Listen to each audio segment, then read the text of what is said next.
ভারতের দাদা তো উঠে কাঁপছিস। ইউনূস সাহেব বলেছেন যে পুরো পৃথিবীর, শুধু বাংলাদেশের মতো ছোট মাঠের খেলোয়াড় না, আমরা পুরো পৃথিবীর মাঠে খেলবো ইনশাল্লাহ। ওনার ফাইনাল খেলা শুরু হয়ে গেছে, আল্লাহু আকবার কন। আমরা গোপন তথ্যের ভিত্তিতে একটা সংবাদ পেয়েছি, খুব দ্রুত সময়ের মধ্যে $25 বিলিয়ন বাংলাদেশে আসবে। চীন সফরে গেলেন, দেখলেন না লাল গালিজার সংবর্ধনা দিয়েছে। ব্যাংককে গেলেন, ফুলের মালা দিয়ে গ্রহণ করেছেন।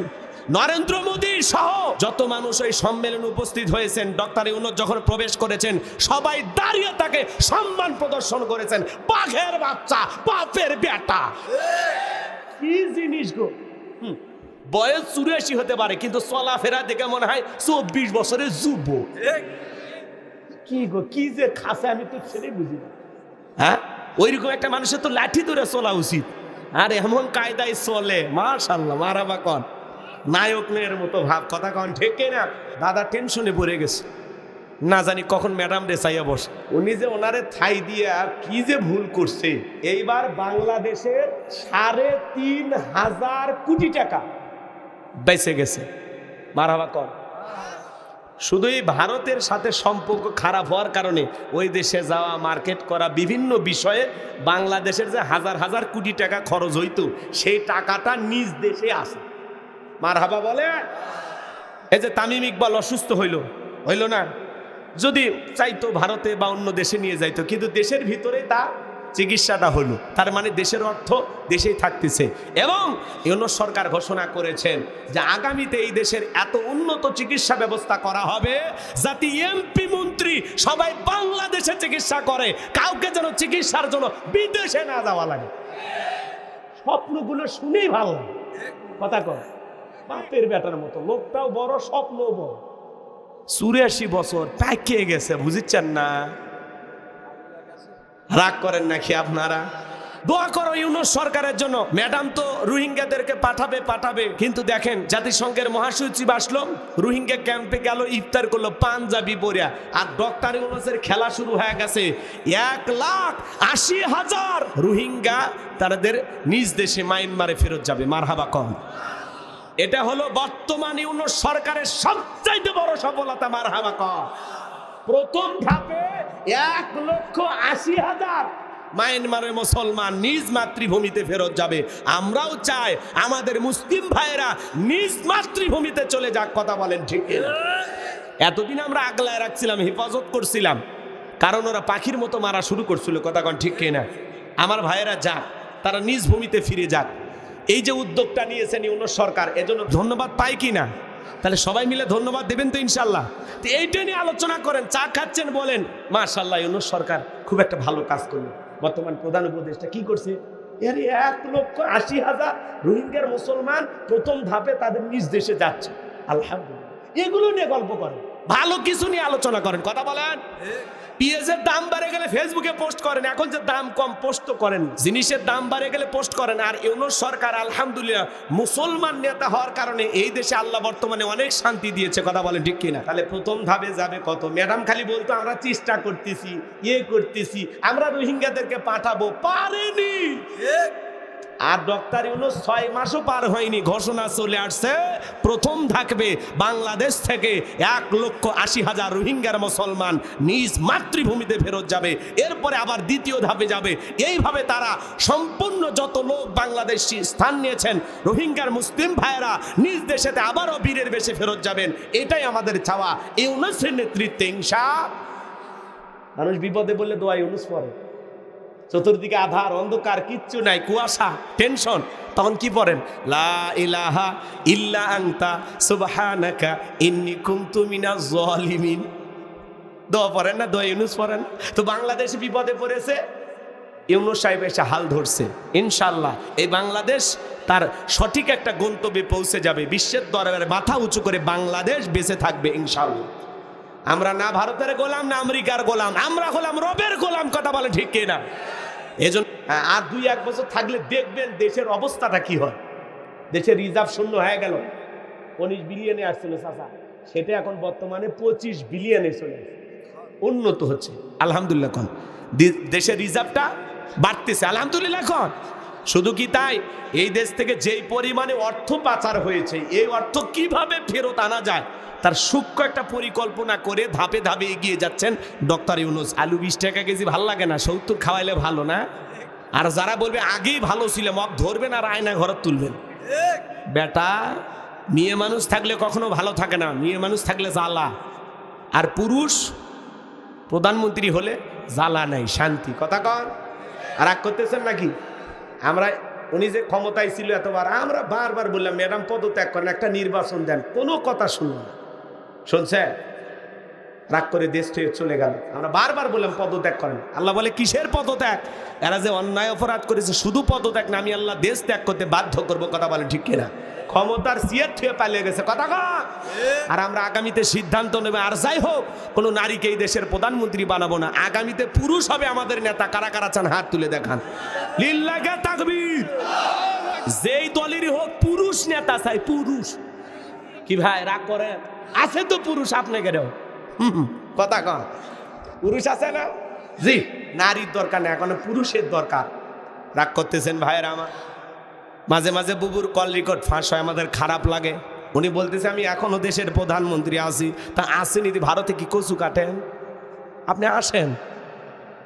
হ্যাঁ, আপনি নাই কতদিন ধরে, আমাদের টেনশন হয় না? দেশের মানুষ দেশ ছাড়া হলে টেনশন হয়। মেয়ে মানুষ কতদিন বাইরে থাকবেন? আপনি আসেন, যেই দিকটা মন চায় আসেন। যাওয়ার আগে বলে যাননি, আসার আগে একবারও বলার দরকার নাই। কিসের ফোন করে মনে দুঃখ বাড়ান? আপনি আসেন। এই দেশ আপনার বাবার, এই দেশ আপনার স্বামীর। কথা বলে ঠিক কিনা? বুবু আইবা, তুমি আইবা গো, সেই দিন আইসা বুবু ক্ষমতা পাইবা না।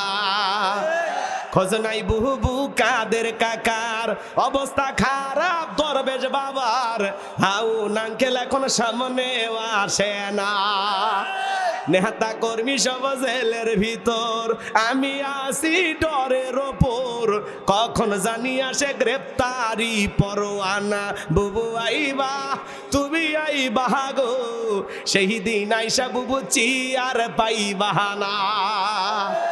ক্ষমতার চেয়ার থেকে নামা সহজ, কিন্তু ওই চেয়ারে ওটা কঠিন। আর কথা কর না কে? আর কি বললাম, মেয়ে মানুষের হাতে ক্ষমতা দেওয়া যাবে না, কারণ ওদের রাগ বেশি, অভিমান বেশি, জেদ বেশি।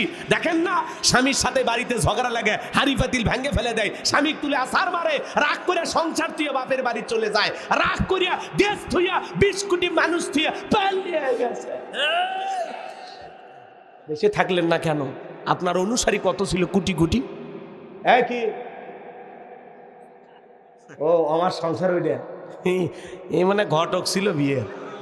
হ্যাঁ, ভাত দেখাচ্ছে, বিপদে পড়ে গেছে। আমরা বুঝি না সংসার কই ছিল। কথা কন নাকি আপনার? যাই হোক, অত গোপনে সংসারে না যায়, আমরা দেশ নিয়ে ভাবি। কথা কন, রাগ করতেছেন নাকি আপনারা? সম্মানিত ভাইয়েরা আমার, মন খারাপ করবেন না বাজান। হে তরুণ যুবকেরা, আমার আল্লাহ রাব্বুল আলামিন বলেন তারাই হবেন উত্তরাধিকারী জান্নাতুল ফেরদাউসের, সেখানে তারা চিরকাল বসবাস করবেন। আমার আল্লাহ কোনোদিন তাদেরকে জান্নাত থেকে বের করে দেবেন না। চিৎকারে মেরে বলুন সুবহানাল্লাহ। বাবা মারা গেলে ওয়ারিশ সূত্রে সন্তান যেরকম বাবার সম্পত্তির ভাগ পায়, কোনো মুমিন যদি এই 7টি গুণাবলী আমল করতে পারে, 7টি গুণ দিয়ে তার জীবনটাকে সাজাইতে পারেন, আল্লাহ রাব্বুল আলামিন তার নামে জান্নাতুল ফেরদাউসের ভিতরে জায়গা বরাদ্দ রাখবেন। কারা কারা জান্নাতে যেতে চান, 2টা হাত তুলে আল্লাহকে দেখান। আপনারা সবাই জান্নাতে যেতে চান? 2 হাত সোজা করে। জান্নাতে যেতে চান তো ইনশাআল্লাহ? আল্লাহ আমাদের সবাইকে জান্নাতুল ফেরদাউসের ওয়ারিশ হিসেবে কবুল করুন। জোরে বলুন আমিন। আল্লাহ পাক আমাদের সবাইকে জান্নাতুল ফেরদাউসের উত্তরাধিকারী হিসেবে কবুল করুন। জিলা বলুন আমিন। আর একটু জোরে বলুন আমিন। জান্নাতে যেতে হলে কয়টা গুণাবলী? 7টি। এইবার 7টা আঙ্গুল দেখান, জোরে বলেন কয়টি? 7টি। আরো জোরে, জোরে হলো না, উঠেই যাবে। হ্যাঁ, একটা মিছিল করার অভ্যাস করেন, সামনে মিছিল করা লাগবে। 16 বছর মিছিল করতে পারেননি, এবার অলি গলি ক্যাফে দেওয়া লাগবে। কি কর চাচা? ঠিক আছে বা? আচ্ছা, রাগ করতেছেন? মন খারাপ করেন নাকি আপনারা? এই জায়গায় বসছেন কেন? জান্নাতে যাওয়ার আশায় না? একটু সওয়াব পাওয়ার আশায় না? তো এমন কিছু আলোচনা হোক যে আলোচনা ঘর পর্যন্ত নিয়ে যা আমল করলে কপালটা খুলে যাবে। কথা বলেন। যদি এমন কিছু বলেন যেটা শুনলে আমাদের জীবনটা পাল্টে যাবে, জান্নাতে যাওয়া সহজ হয়ে যাবে, সে আলোচনা হওয়ার দরকার আছে না নাই? এই হাজার হাজার টাকা খরচ করে প্যান্ডেল সাজাইলেন, যদি কিছু না নিয়ে যেতে পারেন তাহলে আসা যাওয়াতে লাভ আছে? লাভ ডেকোরেটর আর বক্তার, আপনারা কি? অতএব আপনারাও যেন লাভবান হন সেই দিকে তাকায় আমাদের আলোচনা করা লাগবে। কথা বলেন ঠিক কিনা? কষ্ট হয় আমার ভাইয়েরা। এইবার বিশ্বনবী সাহাবাই গ্রামদের সামনে বুক গড়ায় তেলাওয়াত করলেন। আমার আল্লাহ রাব্বুল আলামিন বলেন, ক্বাদ ফালাহাল মুমিনুন। আমার আল্লাহ রাব্বুল আলামিন বলেন, অবশ্যই মুমিনেরা সফল, অলরেডি মুমিনেরা সফল হয়েছে তারা ঈমান এনেছে যারা। আল্লাহু আকবার বলেন। টাকা থাকলে সফল হওয়া যায় না, ক্ষমতা থাকলে সফল হওয়া যায় না। পুরো পৃথিবীর বর্তমানে সবচাইতে ক্ষমতাধর ব্যক্তির নাম হলো ডোনাল্ড ট্রাম্প। কথা কয় না কেন? আজকে ডোনাল্ড ট্রাম্প বক্তব্য দিতেছে, তার বক্তব্যের মাঝখান থেকে একজন বলেছেন আল্লাহু আকবার, আল্লাহু আকবার। ডোনাল্ড ট্রাম্প ভাইকে পালিয়ে যাচ্ছে। আর সিকিউরিটি বাহিনী যারা আছে, নিরাপত্তা কর্মী যারা আছে, চতুর্দিক দিয়ে ঘিরে নিছে। নেতা যান কই যে আল্লাহু আকবার বলতিস। বাতিলদের অন্তরে কম্পন সৃষ্টি হয়ে যায়। কথা বলেন ঠিক কিনা? আপনারা ভিডিওটা দেখছেন না? সোশ্যাল মিডিয়াতে ভিডিওটা ভাইরাল হয়ে গেছে। ডোনাল্ড ট্রাম্প সাহেব বক্তব্য দিতেছেন, এই বক্তব্যের মাঝখান থেকে একজন বলেছেন লিল্লাহে তাকবীর, আল্লাহু আকবার। এই আল্লাহু আকবারের স্লোগান শুনে, আল্লাহু আকবারের ধ্বনি শুনে ডোনাল্ড ট্রাম্প বক্তব্য দিয়ে পালিয়ে যাওয়ার চেষ্টা করতেছে। চতুর্দিক দিয়া যারা নিরাপত্তা কর্মী, সিকিউরিটি প্রশাসনের দায়িত্বশীল, তারা এসে বলে নেতা যান কই যে আল্লাহু আকবার বললো, কে খোঁজো দেখো। তার মানে কি? পারমাণবিক বোমার চাইতেও বেশি পাওয়ার হলো তাকবীরের মধ্যে, স্লোগানের মধ্যে। কথা বলেন ঠিক কি না? একবার যদি মুসলমানেরা নারায়ে তাকবীর আল্লাহু আকবার বলে ময়দানে নামতে পারে, বাতিলেরা পেশাব করার টাইম পাবে না। কথা বলেন ঠিক কি না? কিন্তু মুসলমান জাগতে পারি না আমরা। আল্লাহু আকবারের স্লোগান, এটা যে কত বড় হাতিয়ার। অনেক যুদ্ধে মুসলমানেরা শুধু এই স্লোগান দিয়েই বিজয় লাভ করছে। সুবহানাল্লাহ বলেন। আজকে সেই স্লোগান দিতে আমরা ভয় পাই। আমরা এমন মুসলমান, কোরআন থেকে দূরে, ইসলাম থেকে দূরে। নারায়ে তাকবীর আল্লাহু আকবার দিলে বলে এটা অমুক দলের স্লোগান। কেন তুমি মুসলমান না? এই স্লোগান তোমার না? জন্মের সময় আজান কানে দেয়নি? কথা বলেন না কেন? আজকে আপনি যখন ঘুমাচ্ছেন তাকায়া দেখেন, আমাদের মুসলিম ভাইদের অবস্থা তাকায়া দেখেন। ফিলিস্তিনি জমিনে যখন মুসলমানের আজান দিতেছে আল্লাহু আকবার, মুয়াজ্জিন আজান দিতেছে, ওই সময় বোমা পড়েছে। আল্লাহু আকবার একবার বলেছেন, আর দ্বিতীয়বার বলার সুযোগ হয়নি। আমার ভাই শাহাদত বরণ করেছেন। কথা বলেন ঠিক কিনা? তাদের মসজিদগুলো গড়িয়ে দেওয়া হচ্ছে, তাদের বোমা নিক্ষেপ করতেছে, তাদের বোমার উত্তপ্ত আগুনে পাওয়ারে মানুষ উঠতেছে। কথা বলেন ঠিক কিনা? এই দৃশ্যগুলো দেখার পরে আমরা নিশ্চিন্তে ঘুমাই। কিন্তু যারা প্রকৃত মুসলমান, এরা কখনো আরেক মুসলমানের দুঃখ দুর্দশা দেখে ঘুমাইতে পারে না। কথা বলেন ঠিক কিনা?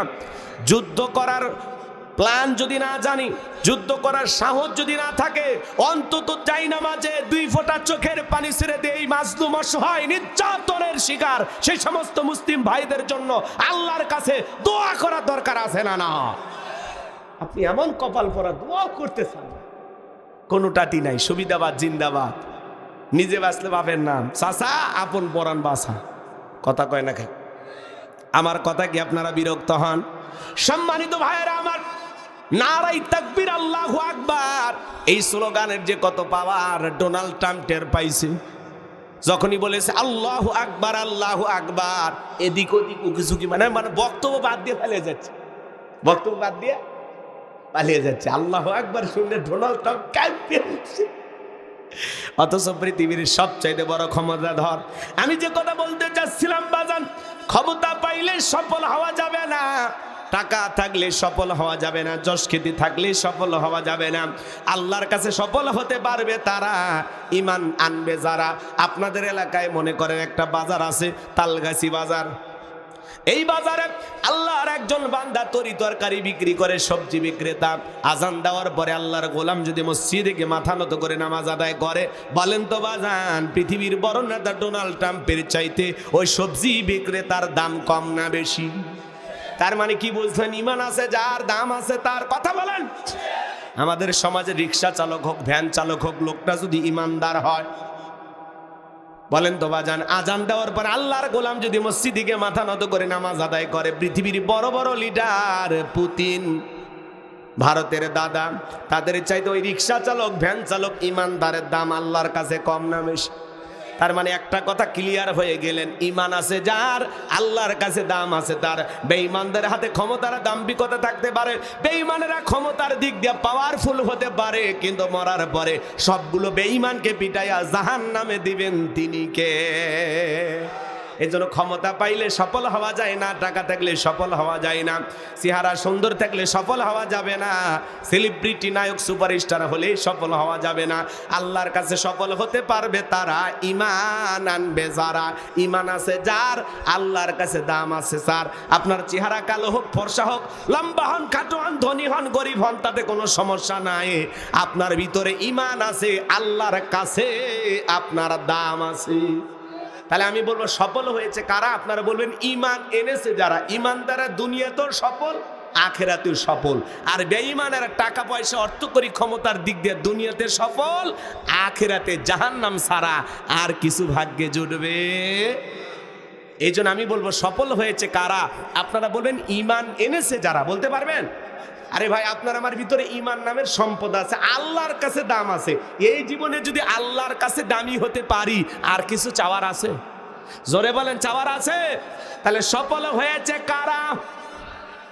জোরে, সফল হয়েছে কারা? ইমান এনেছে যারা। আমি আপনাদেরকে একটা প্রশ্ন করি, একজন অমুসলিম জহরের নামাজের পূর্বে ইমান গ্রহণ করেছে, ওই ব্যক্তির উপরে জহরের সালাত আদায় করা নফল না ফরজ? কথা কয় না? ইমান আনার পরে মুমিন জীবনের সবচেয়ে গুরুত্বপূর্ণ ইবাদতের নাম হলো সালাত। কিয়ামতের ময়দানে আল্লাহ তাআলা সর্বপ্রথম সালাতের হিসাব নেবেন। আল্লাহু আকবার বলেন। তো আল্লাহ তাআলা যখন মুমিনদের 7টি কোয়ালিটি, 7টি বৈশিষ্ট্য নিয়ে আলোচনা শুরু করলেন, আল্লাহ তাআলা 1 নাম্বার সালাত দিয়ে শুরু করলেন। সুবহানাল্লাহ। 7টি গুণাবলী, জোরে বলেন কয়টি? শুরু হয়ে গেল 1 নাম্বার। এই যুবক, এদিকে তাকাও। তোমরা যারা আসছো, ময়না মন খারাপ করো না। তোমরা যুবক, আমিও যুবক, তোমাদের মনের দুঃখটাকে আমি বুঝি। তোমাদের জন্য স্পেশাল কিছু আলোচনা মাথার মেমোরিতে সেভ করা আছে, সময় মতো ডাউনলোড দিয়ে শোনায়া দেব। কথা কয় না? মহিলা মা বোন যারা আসছেন, আপনারাও নিরাশ হবেন না, আপনাদের একটা অধিকার আছে। একেবারে মাহরুম করব না মা, একটু অপেক্ষা করেন, আপনাদের জন্য স্পেশাল কিছু আলোচনা হবে, হয়তো 1 ঘন্টা 2 মিনিট পরে। কথা কয় না? একটু অপেক্ষা করে আমার ভাইয়েরাম। আমার আল্লাহ রাব্বুল আলামিন বলেন, আল্লাযীনা হুম ফি সালাতিহিম খাশিউন।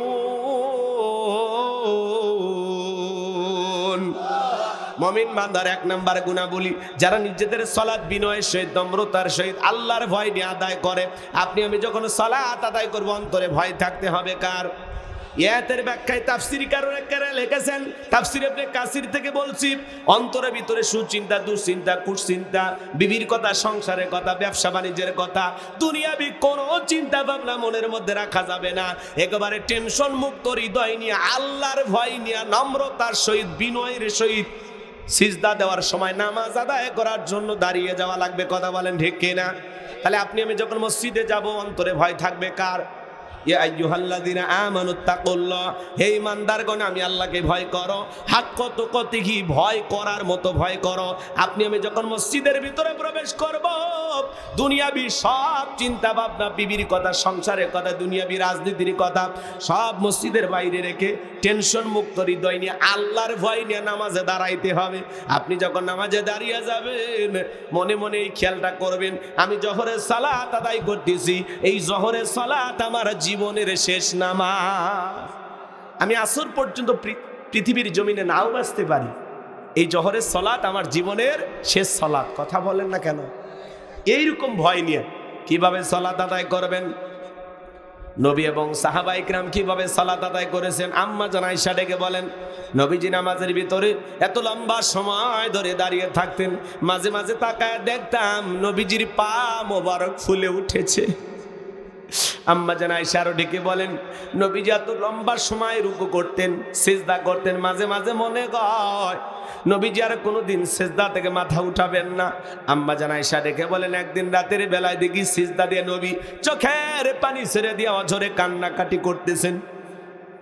অনেকক্ষণ পরে যখন নবী সিজদা থেকে মাথা উঠাইলেন, আমি জিজ্ঞাসা করলাম, নবী গ, আপনি সিজদাতে এত কান্না কেন করলেন, কি হয়েছে আপনার? নবী আমার ডেকে বলে, আয়েশা, আমি তো আমার জন্য কাঁদি না, আমি কাঁদি আমার গুনাহগার উম্মতের জন্য। আল্লাহর কাছে কেঁদে কেঁদে বলি, আল্লাহ আমার গুনাহগার উম্মতের গুনাহ মাফ করে দাও, ওই কঠিন জাহান্নামের আগুন থেকে আমার উম্মতকে তুমি মুক্তি দাও। আপনার আমার গুনাহ মাফের আশায়, আপনাকে আমাকে জাহান্নাম থেকে বাঁচানোর আশায় নবী যদি সিজদাতে চোখের পানি ছেড়ে দিয়ে কান্নাকাটি করেন, আপনি আমি হলাম মূল ভিকটিম, মূল আসামি, মূল অপরাধী। বলেন তো বাজান, তাহলে নিজেদের গুনাহ মাফের জন্য আল্লাহর কাছে তওবা করার দরকার আছে না নাই? আল্লাহর কাছে দোয়া করার দরকার আছে না নাই? আমার ভাইয়েরা, এই জন্য শুধুমাত্র 5 ওয়াক্ত সালাত আদায় করলেই হবে না। 5 ওয়াক্ত সালাত এটা তো ডিউটি, এটা রবের বাধ্যতামূলক ওয়ার্ডার, সবাইকে পালন করতে হবে। 5 ওয়াক্ত সালাত নফল না ফরজ? জোরে বলেন, নফল না ফরজ? এটা রবের বাধ্যতামূলক অর্ডার। মুসলমানের কাছে যদি নামাজের ওয়াজ করা লাগে, এর চাইতে বড় দুঃখ আর কিছু নাই। 5 ওয়াক্ত সালাত আদায় করতে হবে, পাশাপাশি গভীর নিশীথে তাহাজ্জুদের যাই নামাজে দাঁড়িয়ে যাবেন।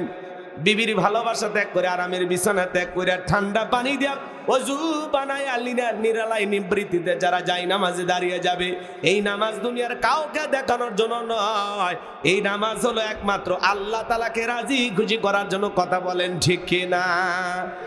তাহলে গভীর নিশীথে সালাতের দাঁড়ানোর দরকার আছে না নাই? এজন্য আল্লাহ রাব্বুল আলামিন বলেন, ওয়াল্লাযীনা ইয়াবিতুনা লিরাব্বিহিম সুজদাও ওয়া কিয়ামা।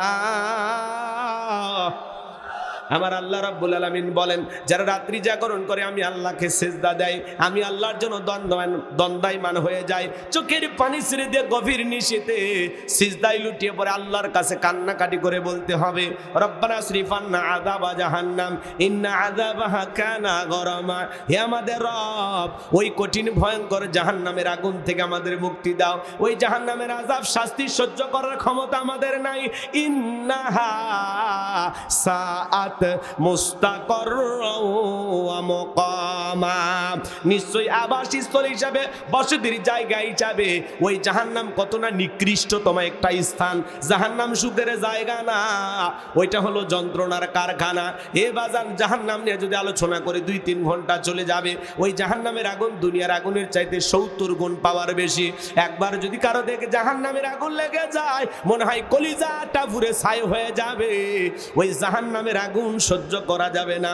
আল্লাহ রাব্বুল আলামিন বলেন, ইন্না জাহান্নামা কানাত মিরসাদা লিত্তাগিনা মাআবা লাবিসিনা ফিহা আহকাবা লা ইয়াযুকুনা ফিহা বারদাও ওয়ালা শারাবা ইল্লা হামিমাও ওয়া গাসসাকা।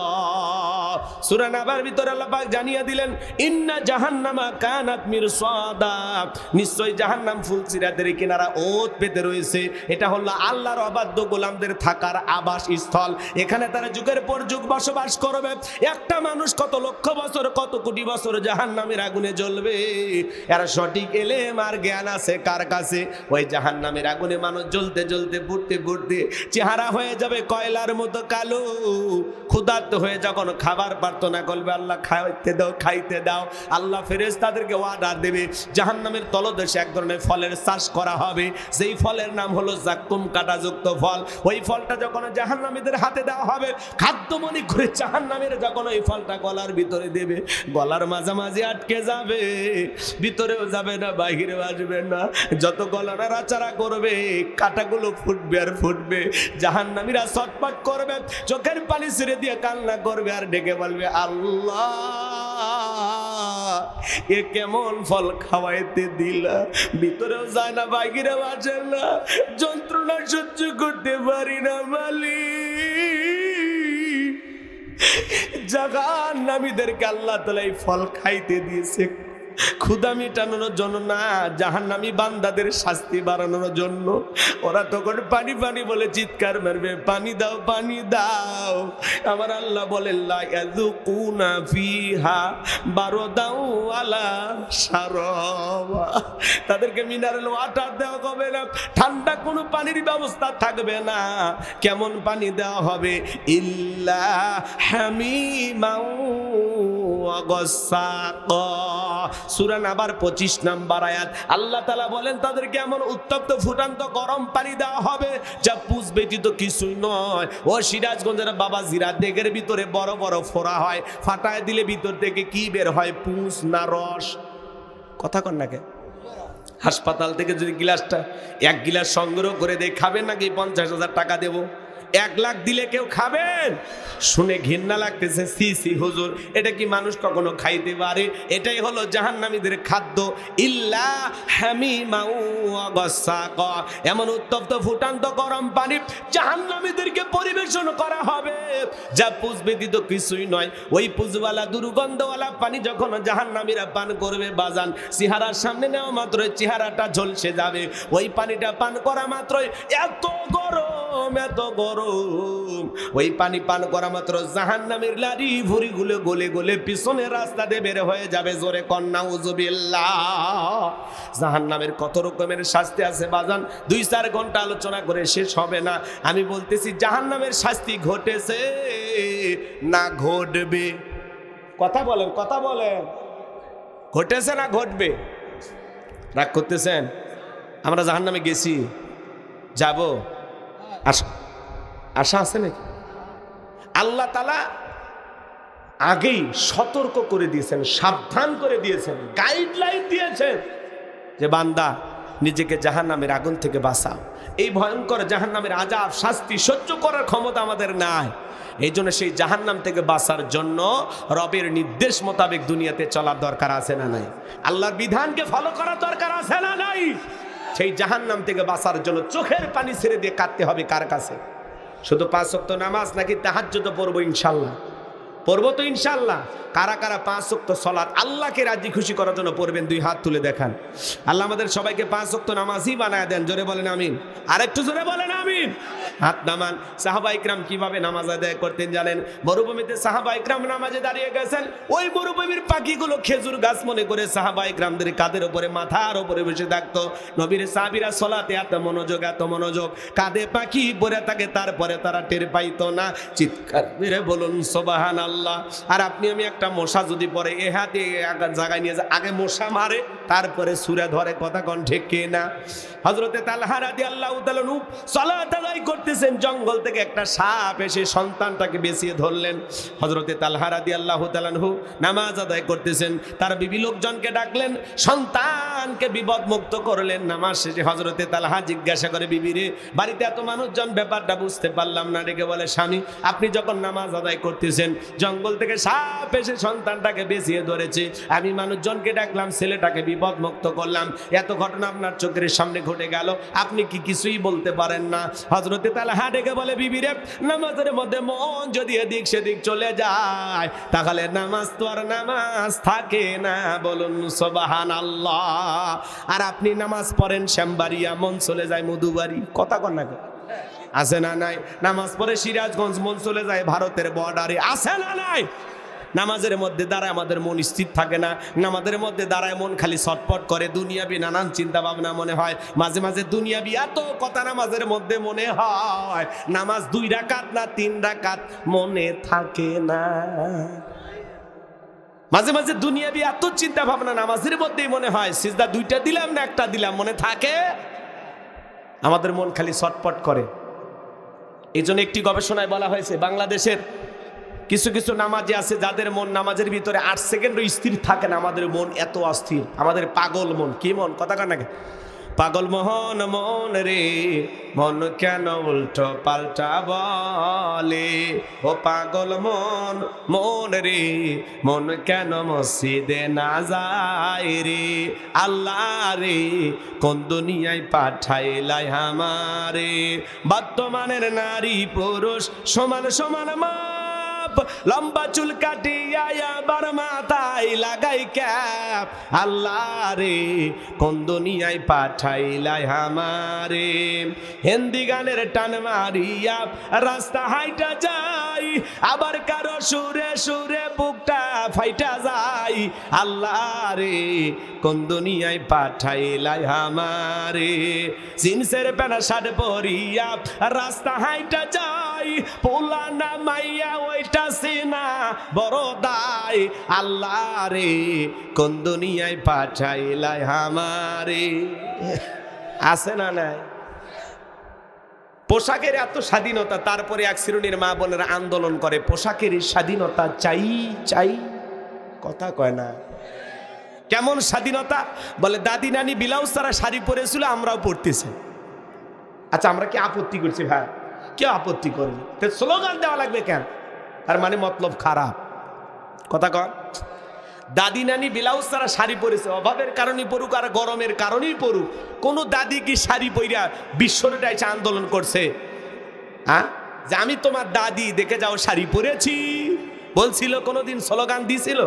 তাহলে দাদি নানি ব্লাউজ ছাড়া শাড়ি পরেছে, তোমরাও পরতে চাও, ঠিক আছে পরো, কিন্তু দাদি নানি ব্লাউজ ছাড়া শাড়ি পরে পুরোটা শাড়ি দিয়ে পুরো দেহ ঢাকছে, আর তুমি বোন ব্লাউজ ছাড়া এমন কায়দায় শাড়ি পরছো, পিঠটা এমন কায়দায় ফাঁকা রাখছে, মনে হয় আর্জেন্টিনা আর ব্রাজিলের ফাইনাল ম্যাচ হবে। কথা কন নাকি আপনারা?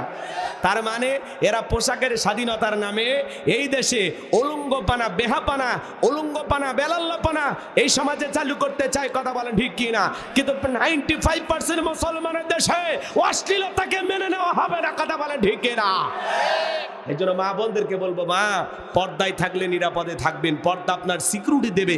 আল্লাহর দেয়া বিধানকে যদি বৃদ্ধাঙ্গুলি দেখান, সমাজে আপনার দাম থাকবে না। কথা বলেন না কেন? আল্লাহর বিধানেই শান্তি, আল্লাহর বিধানে মুক্তি। ১,৫০০ বছর আগে আল্লাহ আইন দিয়েছেন। কথা বলেন না কেন? নারীদের জন্য পর্দার বিধান দিয়েছেন কে? অকরনা ফি বুয়ুতিকুন্না ওয়ালা তাবাররাজনা তাবাররুজাল জাহিলিয়াতিল উলা। নারীরা তোমরা ঘরের ভিতর অবস্থান করো, খবরদার জাহিলিয়াতের যুগের মেয়েদের মতো নোংরা অশ্লীল পোশাক পরে নিজের দেহকে প্রদর্শন করো না। কথা কয় না কেন? রাগ করতেছেন? বিরক্ত হচ্ছেন আপনারা?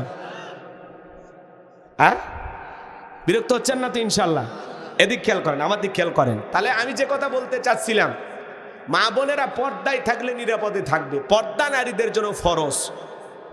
ছোট ছোট এদিক বাচ্চাদেরকে ছোটবেলা থেকে বোরকা পরানোর অভ্যাস করা লাগবে মা বোনদের।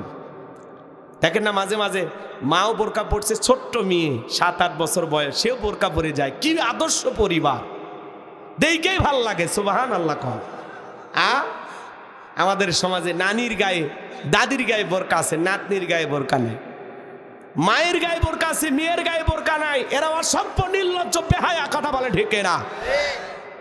ক্ষেত ভালো তো ফসল ভালো, মা ভালো তো সন্তান ভালো। আমাকে একটা শিক্ষিত মা দাও, আমি একটা শিক্ষিত জাতি উপহার দেব। কথা বলেন ঠিক না? সমাজ সুন্দর করতে হলে নারীদেরকে ভালো হওয়া লাগবে। রাগ করেন? একটু পরে মহিলাদের ওয়াজ করার দরকার আছে না নাই? বিরক্ত হইতেছেন মনে হয় আপনারা। আমার ভাইয়েরা, আমি যে কথা বলতে চাচ্ছিলাম, বাজার নামাজের মধ্যে আমাদের মন স্থির থাকে না, আমরা বড় অস্থির। আপনি আমি যখন নামাজে দাঁড়িয়ে যাব, মনে মনে এমন ভয় করব, এতটাই ভয় আল্লাহ তাআলাকে করব, এতটাই ভয় আল্লাহ তাআলাকে করব। আমি জোহরের সালাত আদায় করতেছি, মনে করব এটা আমার জীবনের শেষ সালাত, আমি আসর পর্যন্ত নাও বাঁচতে পারি। আপনি যখন নামাজে দাঁড়িয়ে যাবেন, মনে মনে এই ভয় করবেন, আমি নামাজ আদায় করতেছি, আমার আল্লাহ আমাকে দেখতেছেন। কথা কন না কে? আর আপনি 2 মিনিটে 2 রাকাত, 4 মিনিটে 4 রাকাত, 4G 5G গতির নামাজি। রমজান মাসে তারাবি পড়ছে, বাপরে বাপ, এমন গতি, খালি আলহামদু আর দোয়াল্লিন বোঝা গেছে। মাঝখানে কি ভূমিকম্প হয়েছে হুজুরের বাপও জানে না। কথা কন না কে? 20 মিনিটে 20 রাকাত শেষ, এর নাম বলে তারাবি। তারাবি মানে তাড়াতাড়ি মারবাড়ি। এরকম মুক্তি আছে না নাই? তারাবি মানে কি ধীরস্থির ভাবে নামাজ আদায় করতে হবে। 4 রাকাত পরে পরে বিশ্রাম নেওয়া লাগবে, তাসবিহ পড়া লাগবে, জিকির করা লাগবে, মাজা সোজা করা লাগবে, একটু দম টম নিয়ে আবার 4 রাকাত। কথা কন? আর আপনারা মানে কন্ট্রাক্ট নিছে, চুক্তি নিছে নামাজ পড়া, কখন 20 রাকাত শেষ হবে। 4 রাকাত পরে পরে 2-4 মিনিট কিলে অনেক দম নেওয়া লাগবে। ক্লান্ত, একটু জুস খান, একটু পানি খান, জিকির করেন, বাইরে থেকে হাঁটে আসেন, আবার 4 রাকাত শুরু করেন। আর আমরা আল্লাহু আকবার, আল্লাহু আকবার, কি যে হইছে! আহা, হুজুরও শেষ, মুসল্লি কথা কন আছে। ঠিক আছে, কষ্ট হচ্ছে। এই তারাবি যে কবুল হয়েছে গ্যারান্টি আছে? হ্যাঁ, এই যে রমজান মাস চলে গেল, রমজান আমাদের কাছে 3টা হাদিয়া নিয়ে আসলো, সিয়াম, কিয়াম, তাকওয়া। নিতে পারছি হাদিয়া? কতটুকু শিক্ষা গ্রহণ করলাম, কতটুকু তাকওয়া অর্জন করলাম, আল্লাহ ছাড়া কেউ জানে? কথা বলেন, রাগ করেন? যাই হোক বাজান, লম্বা করার কোনো সুযোগ নাই। তাহলে আল্লাহ রাব্বুল আলামিন বলেন, আল্লাযীনা হুম ফি সলাতিহিম খাশিউন।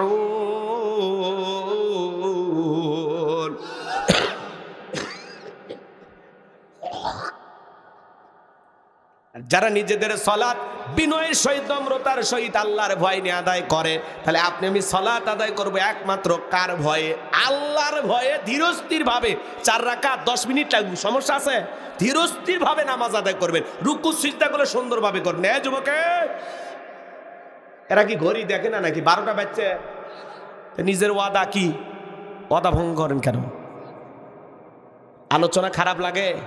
যোগ্য বুঝুকি সব কথা বলার দরকার আছে না নাই? এইবার মুমিন বান্দার 2 নাম্বার গুণাবলী, যুবক রেডি থাকো। 4 নাম্বার গুণাবলীতে যুবকদের ওয়াজ আছে। 2 নাম্বার গুণাবলী আমার আল্লাহ রাব্বুল আলামিন বলেন, ওয়াল্লাযীনা হুম আনিল লাগবি মুরিদুন।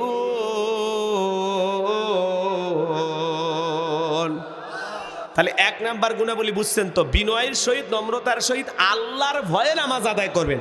শুধু মসজিদ সুন্দর করলে হবে না, মসজিদে যারা নামাজ আদায় করবে তাদের অন্তরটাও সুন্দর হওয়ার দরকার আছে না না? কথা ক্লিয়ার? তাহলে আল্লাহর ভয়ে নামাজ আদায় করবে, মনে থাকবে। 2 নাম্বার আল্লাযীনা হুম আনিল লাগবি মুরিদুন। 2 নাম্বার অনর্থক কথাবার্তা বলা যাবে না, অপ্রয়োজনীয় কথা বলা যাবে না। এক জায়গায় বসে 2-3 ঘন্টা গল্প করে, চায়ের কাপে ঝড় তোলে, অমুক খারাপ তমুক খারাপ, এ ভালো না সে ভালো না। মনে হয় গিবত কমিটির সভাপতি সেক্রেটারি বসে গেছে। আগেকার মহিলারা গিবত পরনিন্দা চগলখড়ি করত, এখন তরুণ যুবকেরা, মুরব্বী বাবাজিরা চা স্টলে বইসা গিবত করে। আপনাদের এলাকা শুরু হয়নি? হুজুরের পেছনে নামাজ পড়ে, আবার হুজুরের বাহিরে যা হুজুরেরই সমালোচনা করে। কথা বলেন, আছে না নাই? রাগ করতেছেন নাকি আপনারা? এ বাজান গো আমার, মন খারাপ করবেন না। আপনি মুখ দিয়ে এত কথা কেন বলেন? আপনি কি জানেন আপনার জবানের প্রত্যেকটা কথা রেকর্ড করা হচ্ছে? মা ইয়ালফিজু মিন কাউলিন ইল্লা লাদাইহি রাকিবুন আতীদ। বান্দা এমন কোনো কথা বলে না যেই কথাগুলো রেকর্ড করার জন্য আমার ফেরেশতারা নাই। আপনার জবানের প্রত্যেকটা কথা রেকর্ড করা হচ্ছে। 70-60 বছর জীবনে যা যা বলবেন, আপনার জবানের প্রত্যেকটা কথার ব্যাপারে আল্লাহর কাছে জবাব দিতে হবে। কুল্লু নাফসিন বিমা কাসাবাত রহিনা। প্রত্যেকটা ব্যক্তি তার নিষ্কৃত কর্মের কাছে আবদ্ধ। আপনার জীবনের কৃতকর্মের কাছে আপনি দায়বদ্ধ। আপনার জীবনের প্রত্যেকটা কৃতকর্মের হিসাব আপনাকেই দিতে হবে। কার কাছে? কথা কন, কথা কন। ভয় পান না? আল্লাহ দেখে ভয় পান না? জবান দিয়ে এত ফটর ফটর, এ খারাপ ও খারাপ, অমুকের বউ এটা করছে, অমুক হুজুর এটা করছে, তুমুক এটা করছে, ইয়ে সে হ্যান ত্যান। আরে ভাই, মানুষের সমালোচনা করে লাভটা কি? নিজের আত্মসমালোচনা করেন। নিজের জীবনে তো তুলুটি দিয়ে ভরা। আমি যত গুনাহ করেছি, আমার পাপের টেনশনে আমার 2 চোখে ঘুম আসে না। আমি কেমনি পরকালে পার হব, আমার এই গুনাহগুলো মাফ হবে কিভাবে, আমি সেই টেনশনে বাঁচি না। মানসিক নিয়ে চিন্তা করার সময় আছে? হ্যাঁ, এই জন্য মানুষের সমালোচনা করা যাবে না, নিজের আত্মসমালোচনা করা লাগবে। আর যারা সমালোচনাকারী, ওয়া কুন্না নাখুদু মাআল খাইদিন, যারা সমালোচনাকারী এরা যাবে সাকর নামক জাহান্নামে। আপনি ফাও ফাও কেন সমালোচনা করতেছেন? অমুক খারাপ তমুক খারাপ, এ ভালো না সে ভালো না, সমালোচনা করবেন না। সমালোচনা করা নিচু মনের মানুষ।